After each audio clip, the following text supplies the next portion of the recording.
पुराणों में केदारखंड कहे जाने वाले गढ़वाल में देश के 12 ज्योतिर्लिंगों में सर्वोच्च भगवान शिव का केदारनाथ धाम बसा है। कहा जाता है कि 1000 वर्षों से केदारनाथ एक महत्वपूर्ण तीर्थ रहा है। एक मान्यता के अनुसार यह मंदिर 8वीं शताब्दी में आदि गुरु शंकराचार्य द्वारा बनाया गया, जो पांडवों द्वारा द्वापर काल में बनाए गए पहले के मंदिर के बगल में है। राहु संस्कृतायन के अनुसार ये 12वीं से 13वीं शताब्दी का है और ग्वालियर से मिली एक राजा भोज स्तुति के अनुसार ये मंदिर उनका बनवाया हुआ है। माना जाता है कि महाभारत के युद्ध में विजयी होने पर पांडव भ्रातृ हत्या के पाप से मुक्ति पाना चाहते थे, इसलिए वे भगवान शंकर का आशीर्वाद पाना चाहते थे। भगवान शंकर से क्षमा मांगने और उनके दर्शन के लिए पांडव काशी गए, पर उन्हें वहां उनके दर्शन नहीं हो पाए, इसलिए वो लोग उन्हें खोजते हुए हिमालय तक आ पहुंचे।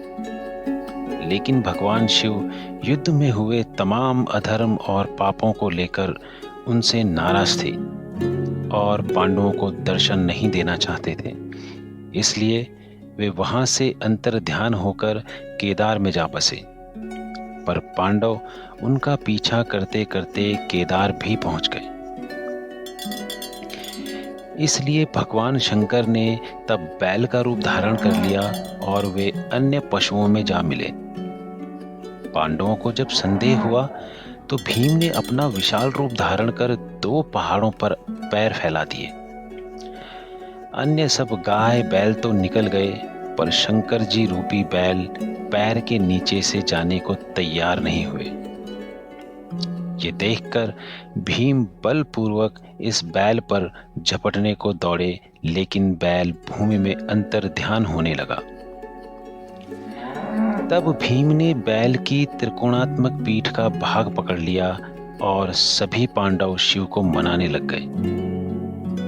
भगवान शंकर पांडवों की भक्ति और संकल्प देखकर प्रसन्न हो गए और दर्शन देकर पांडवों को पाप मुक्त किया।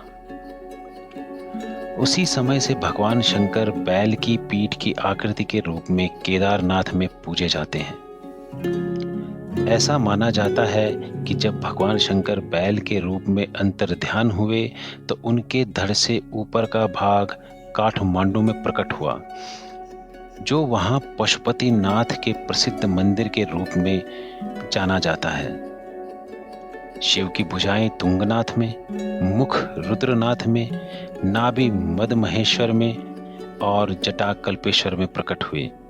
इसलिए इन 4 स्थानों सहित श्री केदारनाथ को पंच केदार कहा जाता है। दोस्तों, केदारनाथ से जुड़ा दूसरा मत मैं जल्द लेकर आऊंगा अपने अगले एपिसोड में। आप बस जुड़े रहें इस चैनल के साथ उत्तराखंड से जुड़ी तमाम पौराणिक मान्यताओं और जानकारी के लिए।